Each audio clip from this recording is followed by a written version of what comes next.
ওই যে আমাদের জাতীয় নিরাপত্তা উপদেষ্টা ডক্টর খলিল ভাই, উনি কিছুদিন আগে একটা বিবৃতি দিল যে বাংলাদেশ তার অভ্যন্তরীণ বিষয়ে কোনো দেশের হস্তক্ষেপ গ্রহণ করে না।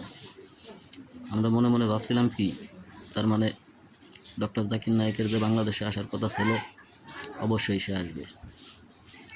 মনে মনে খুব ভালো ভাবছিলাম, আসলে আমরা খুব খুশি হইতাম।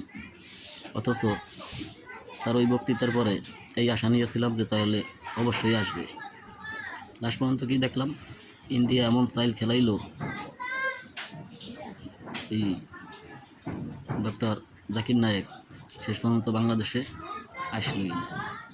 তার মানে কি হইল, ওই উপদেষ্টা, জাতীয় নিরাপত্তা উপদেষ্টা খলিল ভাইরে ইন্ডিয়া ম্যানেজ করে ফেলছে। এই হলো বাংলাদেশ না? আমরা চাই একটা, ওরা আমাদের উপকার করে আর একটা।